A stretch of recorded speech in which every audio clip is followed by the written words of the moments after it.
एक वक्त था कि पीसीबी ने मोहम्मद रिजवान के साथ बहुत बड़ी ज़्यादती की, लेकिन अब मुझे ये लग रहा है कि मोहम्मद रिजवान खुद के साथ बहुत बड़ी ज़्यादती कर रहे हैं। जिस किस्म की उनकी फॉर्म चल रही है, फिर पीएसएल 11 की बात करें या फिर हाल ही के अंदर जो उन्होंने बीबीएल क्रिकेट खेली है थ्रू आउट, अगर उनके स्टैट उठाकर देख लें या पीएसएल के उठाकर देख लें। लेकिन आपको पता होगा कि सबसे पहले मोहम्मद रिजवान को T20 की कैप्टनसी से हटाया गया, फिर उसके बाद ओडीआई की कैप्टनसी से हटाया गया एंड देन उसके बाद उनको T20 टीम से निकाला गया। फिर उसके बाद जब मोहम्मद रिजवान ने पीसीबी से पूछा कि जी आपने मुझे क्यों निकाला, तो जवाब ये आया कि जी आपका जो स्ट्राइक रेट है वो T20 क्रिकेट के मयार के मुताबिक नहीं है। और मैं आपको बताता चलूँ कि मोहम्मद रिजवान का जो T20 इंटरनेशनल के अंदर जो स्ट्राइक रेट है वो अराउंड 127 और 129 के दरमियान है। अब एक बैटर के पास ना एक मौका होता है कि वो डोमेस्टिक क्रिकेट के अंदर या फिर किसी लीग के अंदर जाकर परफॉर्म करे और अपने क्रिकेट बोर्ड को बताए कि जी मेरे अंदर पोटेंशियल मौजूद है और आप जिस चीज़ के ऊपर क्वेश्चन मार्क लगा रहे थे मैंने परफॉर्म किया है और अब मेरा जो स्ट्राइक रेट है वो 129 की जगह 150 है, जो कि T20 की फादर टाइमिंग कहने की डिमांड है। लेकिन आल दो क्रिकेट जितनी तेज़ी से आगे जा रही है, खासतौर T20 जितनी तेज़ी से आगे जा रही है, तो वहाँ पर 180, 175, 160 मिनिमम डिमांड ही होनी चाहिए।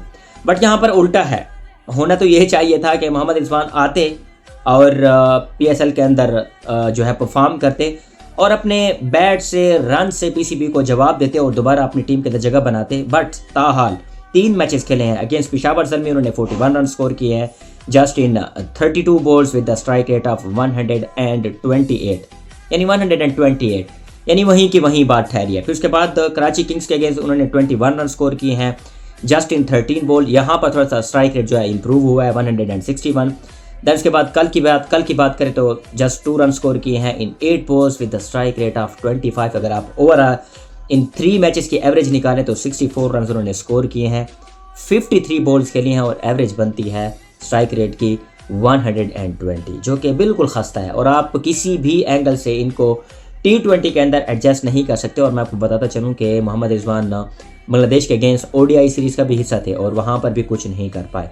और आहिस्ता आहिस्ता जिस तरह उनकी फॉर्म चल रही है तो मुझे नहीं लगता कि उनको ओडीआई के अंदर भी सिलेक्ट किया जाए। See as a person I really like Mohammad Rizwan और मैं चाहता हूँ कि वो परफॉर्म करें और दोबारा टीम का हिस्सा बने, क्योंकि मुझे याद है 2021 का जो T20 वर्ल्ड कप है और अगेंस्ट इंडिया जो T20 के अंदर बाबर आजम ने और मोहम्मद रिजवान ने जिस किस्म की इन खेली थी, मेरे ख्याल में वो पहला इंटरनेशनल मुकाबला था जो हमने इंडिया को आईसीसी के इवेंट के अंदर वर्ल्ड कप के अंदर इतने ह्यूज मार्जिन से शिकस्त दी थी।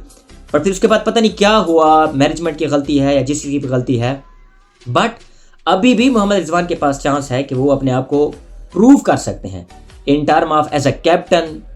पिंडीज़ की इतनी बड़ी उनको जो है ना रिप्रेजेंटेशन मिली है। फिर उसके बाद जहाँ पर पिंडीज़ के अंदर नसीम शाह को सबसे महंगे प्लेयर जो है वो सेल आउट हुए, उनको भी यूटिलाइज़ नहीं कर पाए, वो भी इंजर हो गए हैं।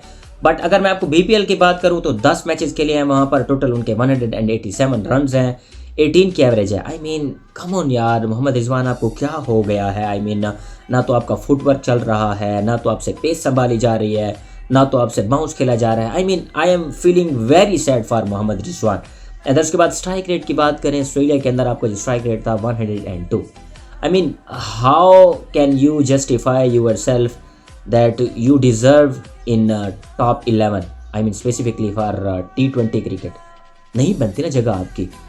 तो इसको जब आप इम्प्रूव करेंगे तो तब जाकर आप पीसीबी से या फिर सिलेक्शन कमेटी से ये कहेंगे कि जी आपने मुझे क्यों निकाला। अगेन ये कोई पॉलिटिकल पर्सपेक्टिव नहीं है, जिसमें आपको मोहम्मद रिजवान के पर्सपेक्टिव से बता रहा हूँ कि भाई साहब थोड़ी सी तो अपने आप परफॉर्मेंस को जो है ना आप इम्प्रूव करें। अभी भी आपके पास मेरे ख्याल में 6 से 7 मैचेस पड़े हैं पीएसएल के अंदर, जहाँ पर आप अपनी टीम की नैया पार लगा कर ये साबित कर सकते हैं कि you are a good captain, आप एक अच्छे कैप्टन थे और आपके अंदर ये एबिलिटी है। और आई होप सो कि वो अच्छा परफॉर्म करें, एटलीस्ट वो ओडीआई तो खेले ना जहाँ पर आपके पास टाइम होता है। चलिए ठीक है, आपके बस की नहीं है, आप अपना स्ट्राइक रेट इम्प्रूव नहीं कर सकते, बट एटलीस्ट ओडीआई के अंदर आकर आप 50 ओवर्स की अपनी गेम तो इम्प्रूव कर सकते हैं, which is also quite good.